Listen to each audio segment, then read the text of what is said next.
Assalamualaikum warahmatullahi wabarakatuh. Alhamdulillah Rabbil Alamin. Wassalatu wassalamu ala khatamil anbiya'il mursalin wa alihi wa sahbihi ajma'in. Amma ba'd. Sini. Ini ada Kamil. Ini Kamil ini.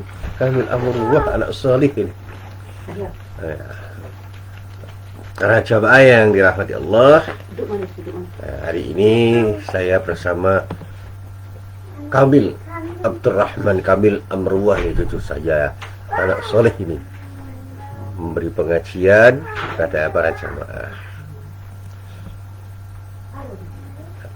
Pagi ini saya tidak akan menjawab pertanyaan dari para jamaah, tetapi ingin mengembangkan pemahaman kita terhadap apa yang telah diwahyukan oleh Allah pada diri kita melalui Rasulullah Nabi Muhammad Sallallahu Alaihi Wasallam. Di dalam ayat-ayat Al-Quran itu, di samping ada perintah dan larangan, itu ada irsyad, ada bimbingan-bimbingan yang oleh Allah diwahyukan kepada kita semua melalui lisan Nabi Muhammad Sallallahu Alaihi Wasallam. Yang tentu saja irsyad ini akan bisa kita jadikan sebagai sesuatu yang mengarahkan kita menjadi orang yang baik, orang yang benar, orang yang bijak di dalam menjalani hidup. Nah, di dalam hidup ini, di samping kita langsung berhadapan dengan diri kita dan orang-orang yang ada di sekitar kita, kita juga secara langsung berhadapan dengan alam raya, alam semesta, sesuatu yang bukan kita sebagai manusia, tetapi bagian dari ciptaan Allah. Yang tentu saja kita tidak boleh melakukan tindakan yang tidak baik kepada ciptaan-ciptaan Allah itu dimanapun dan kapanpun kita berada. Kita harus bersahabat kepada siapapun yang menjadi ciptaan Allah, agar di dunia ini kita hidup berdampingan dengan penuh harmoni. Saya masih ingat betul ketika dulu pertama kali saya pergi ke ITB, itu ada kalimat di pintu gerbang itu yang bunyinya in harmonia progressio. Tentu saja itu bukan bahasa Indonesia, itu bahasa Latin kata anak-anak ITB, yang kalau diterjemahkan kira-kira di dalam harmoni kita maju. Jadi kita ini bisa maju dengan baik kalau kita membangun harmoni, termasuk harmoni dengan alam, disamping harmoni dengan sesama manusia. Akan selalu saya ilustrasikan dengan bahasa yang sederhana. Kalau kita ingin membangun keluarga sakinah, kita harus bisa membangun harmoni, keserasian, keselarasan, ketenangan hidup bersama istri kita. Kalau kita sebagai suami, kalau kita sebagai istri, yang membangun harmoni dengan suami-suami kita. Kalau kita sebagai orang tua, kita harus membangun harmoni dengan anak-anak kita. Jika kita sebagai anak, yang membangun harmoni dengan orang tua kita. Dan itulah kita punya peluang banyak untuk maju, untuk mendapatkan sesuatu yang terbaik dari sesuatu yang kita jalani. Nah, inilah yang juga difirmankan oleh Allah di dalam ayat-ayat Al-Quran. Saya masih ingat betul ya ketika membaca rangkaian ayat yang ada di dalam surat Ar-Rum. Saya mulai dari ayat yang langsung berbicara tentang masalah harmoni, yaitu pada ayat 41 sampai pada ayat 42. Sebenarnya kalau mau diteruskan juga banyak yang bisa kita pelajari. Di dalam ayat itu Allah berfirman, A'udzubillahi minasyaitonirrajim. Dhaharal fasadu fil barri wal bahri bima kasabat aydin nasi liyudhiqahum ba'dalladzi 'amilu la'allahum yarji'un.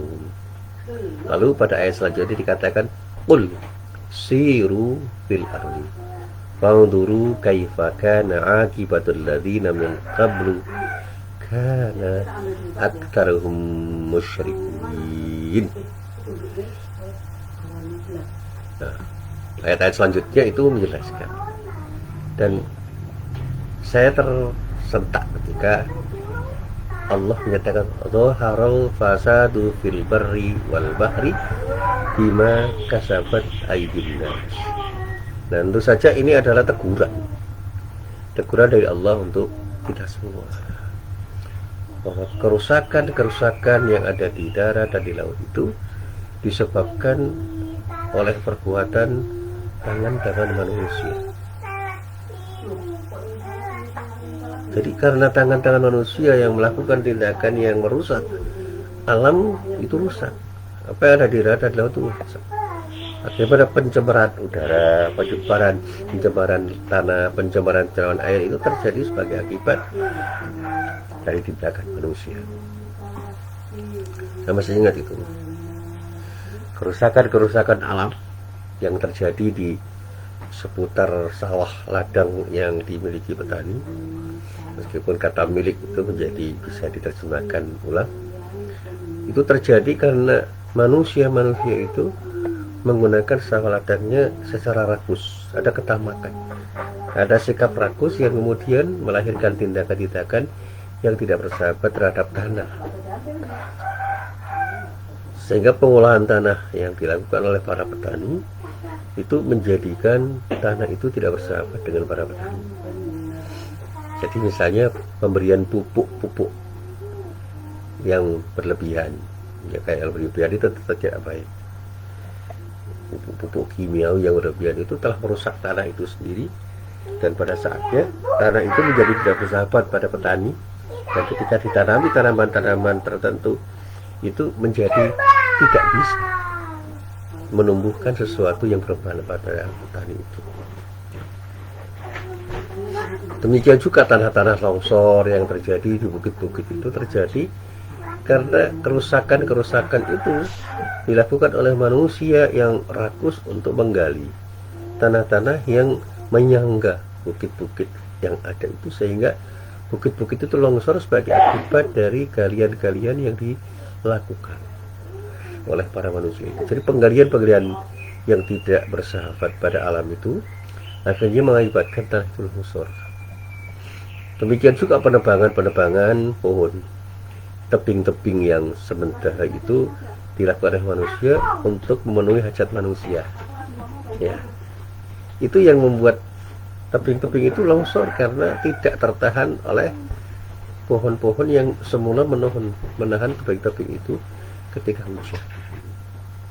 Dan masih banyak lagi pembangunan perumahan yang tidak bersahabat itu akhirnya melahirkan kerusakan alam, karena pada saat terjadi hujan banjir luar biasa karena sistem drainasinya itu tidak maksimal disiapkan oleh para pengembang, karena mereka rakus untuk mendapatkan keuntungan dari pembangunan yang mereka lakukan.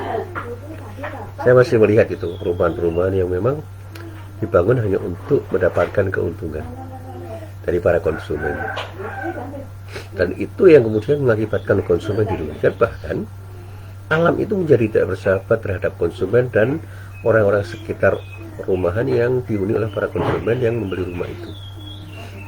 Dan itu tidak terjadi hanya di satu kota, tetapi hampir di semua wilayah. Dan masih lagi banyak kegiatan-kegiatan manusia yang cenderung merusak alam, yang pada saatnya karena kecerobohan mereka, keserakahan mereka, dan aktivitas eksploitasi yang mereka lakukan yang tidak terukur dan tidak terkendali itu mengakibatkan kerusakan yang luar biasa. Sehingga manusialah yang seharusnya merasa salah, karena dialah yang telah menciptakan sesuatu yang tidak baik, dan karena tidak bisa menjaga hubungan yang baik dengan alam, maka alam menjadi tidak bersahabat kepada manusia dalam rentang waktu yang cukup lama. Padahal kalau manusia itu tidak berbuat ceroboh, tidak berbuat sesuatu yang melukai alam, dan betul-betul bersahabat dengan persahabatan yang baik, insya Allah alam itu akan bersahabat dengan kita. Sebagaimana ketika kita berbuat sesuatu kepada orang lain dengan baik, maka orang lain pun akan melakukan diri kita dengan baik. Alam yang seharusnya menjadi berkah bagi kehidupan manusia itu berubah menjadi sesuatu yang tidak bermanfaat, bahkan bermudarat pada manusia, sekali lagi karena kecerobohan, keserakahan, dan aktivitas eksploitasi manusia yang tidak terukur dan tidak terkendali. Nah, para jamaah yang dirahmati Allah, mengerucut untuk berbicara tentang bumi di mana kita berbicara. Bumi Allah yang sangat indah dan menakjubkan ini sebenarnya menyimpan beragam kekayaan yang melimpah. Saya masih ingat cerita dari salah seorang pakar ekologi yang mengatakan bahwa apa sih yang tidak ada di Indonesia itu? Kalau kita bicara tentang sumber daya alam, hampir semuanya ada. Tapi kenapa rakyatnya masih miskin? Itu bukan karena kesalahan alam terhadap manusia, tapi kesalahan manusia terhadap alam yang tidak bisa berbuat sesuatu yang terbaik bagi alam, untuk alam itu. Karena mereka tidak bersahabat terhadap alam, maka alam pun tidak bersahabat pada mereka. Datanglah orang-orang asing yang mengeksploitasi dengan sikap rakus dan tamak, dan bahkan kadang-kadang ceroboh, untuk menggali potensi-potensi alam itu, dan pada saatnya mendapatkan sesuatu yang luar biasa dari sesuatu yang mereka dapatkan setelah mereka menggali potensi alam itu. Meskipun akhirnya mereka akan menjadikan sumber kerusakan alam itu karena mengeksploitasi alam itu dengan kecerobohan dan kerakusan. Dan pada manusia itu berinteraksi dengan alam untuk memulih kebutuhan hidupnya, tidak dengan cara menjaga berlangsungan dan keseimbangan alam, maka alam tidak bersahabat dengan manusia. Padahal ketika manusia itu berinteraksi dengan alam untuk memenuhi kebutuhan hidup, sekaligus menjaga keberlangsungan dan keseimbangan alam, insya Allah selamanya alam itu akan bersahabat dengan kita dan memberi manfaat pada diri kita. Karena alam itu diciptakan untuk kita semua, dan manusialah yang seharusnya menciptakan dan menjaga hubungan yang baik dengan alam, sehingga alam betul-betul memberikan sesuatu yang terbaik pada manusia. Nah, para jamaah yang dirahmati Allah, sekali lagi munculnya kerusakan di bumi ini misalnya, apakah itu di darat dan di laut, tanpa di udara, itu terjadi karena perbuatan-perbuatan tangan-tangan manusia, sehingga sebagian dari mereka itu merasakan dampak negatif dari apa yang mereka lakukan, dan seharusnya mereka sadar untuk kembali ke jalan yang benar. Yang dikatakan di dalam ayat ini, lidhiqhum ba'dalladzi amilu la'allahum yarji'un.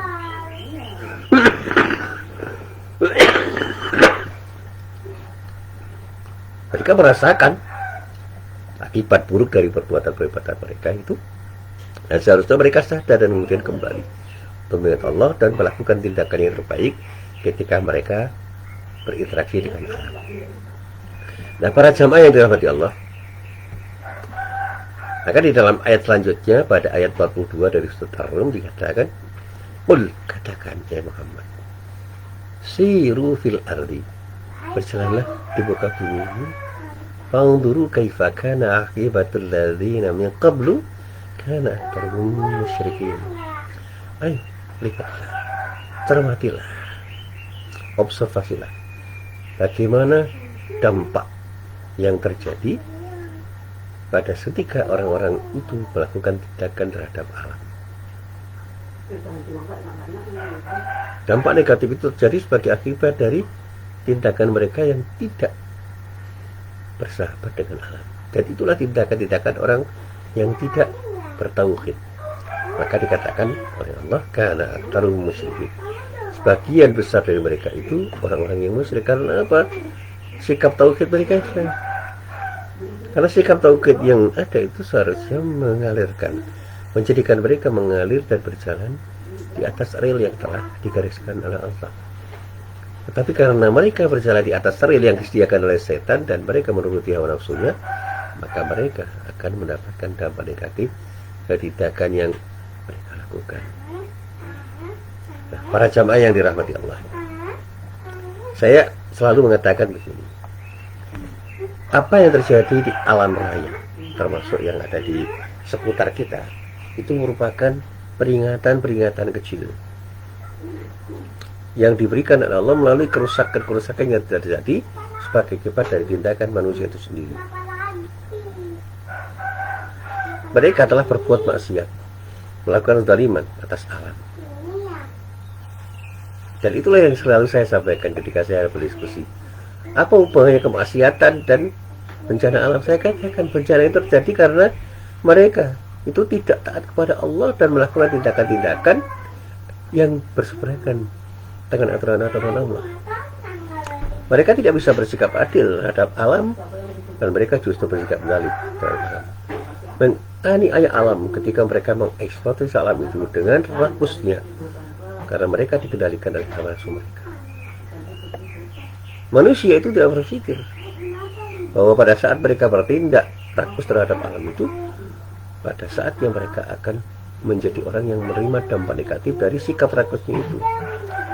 Nah, sekarang tidak hanya rakus mereka itu, maka bersikap sombong, arogan, jumawa. Karena apa? Mereka merasa berkuasa untuk menggali potensi alam itu sesuai dengan kehendaknya. Karena mereka ingin mendapatkan keuntungan yang paling besar dari hasil eksploitasi mereka. Mereka tidak peduli apakah tindakan eksploitatif yang mereka lakukan itu akan merusak alam atau tidak. Dan sekarang sudah bisa kita lihat bagaimana dampak dari eksploitasi yang dilakukan oleh manusia terhadap alam itu telah melahirkan dampak buruk terhadap mereka sendiri. Mungkin mereka yang melakukannya itu sudah pergi dari situ, tapi bagaimana dengan masyarakat sekitar? Luar biasa. Saya pernah melihat di sebuah desa, di sebuah daerah di Jawa Tengah.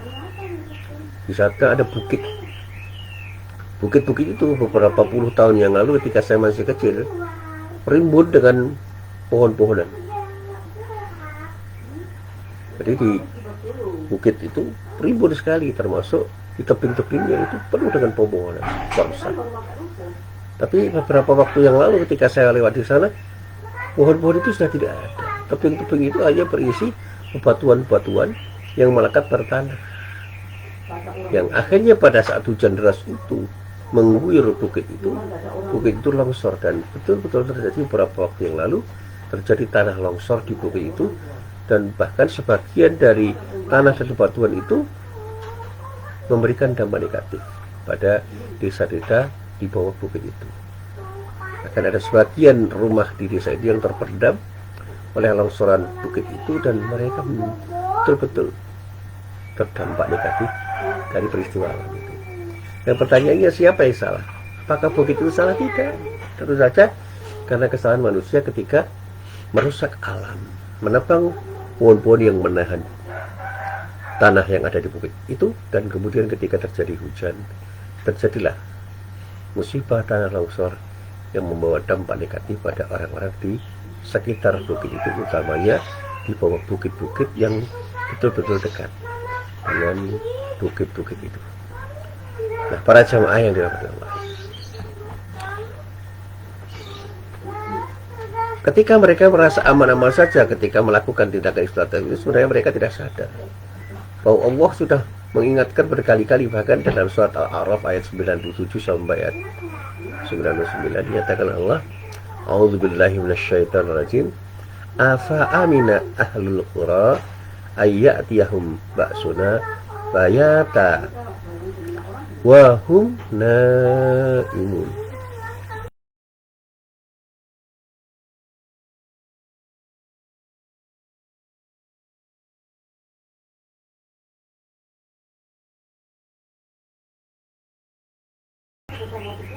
Ba'suna lu hawahum yal'amun afa aminu makrallah fala ya'manu makrallahi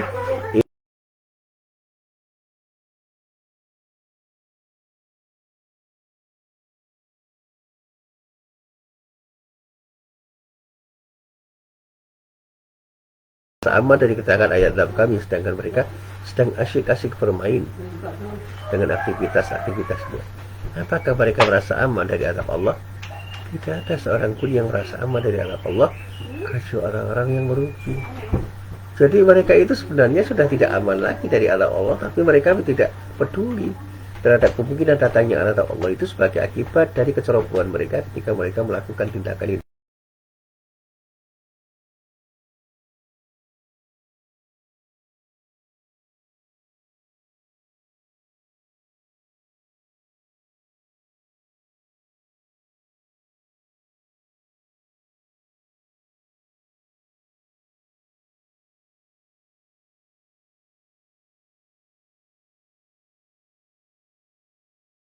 Carilah pada apa yang telah dianugerahkan oleh Allah kepadamu berupa kebahagiaan negeri akhirat, dan janganlah kamu merupakan bahagianmu dari kenikmatan dunia ini, dan berbuat baiklah kepada orang lain.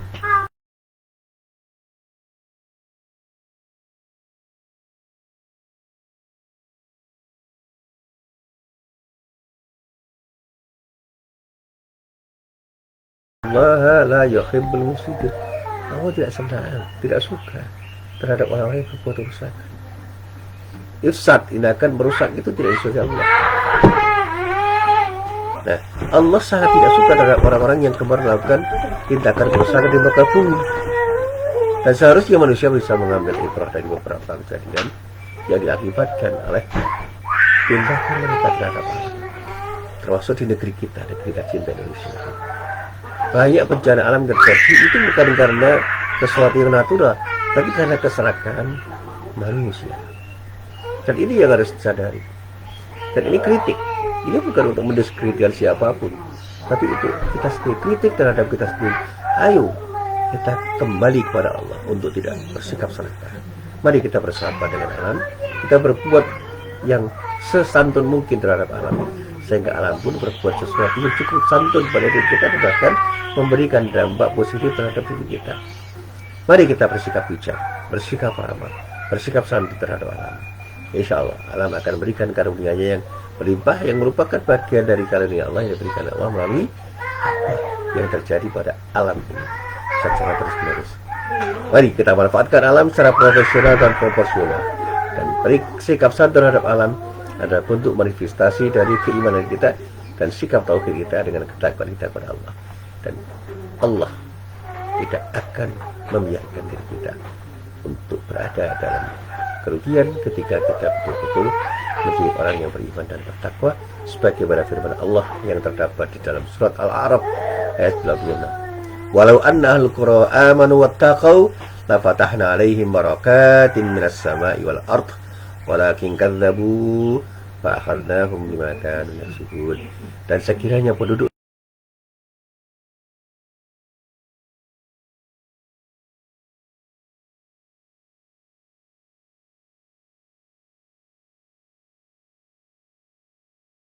kita itu menjadi negeri yang aman sentosa, kemaharipah Allah kinawi, karena kita betul-betul bersikap saling asih dan asih dengan lingkungan hidup kita, bukan sekadar hidup untuk memberi manfaat pada diri kita dengan cara merugikan sesuatu yang bisa kita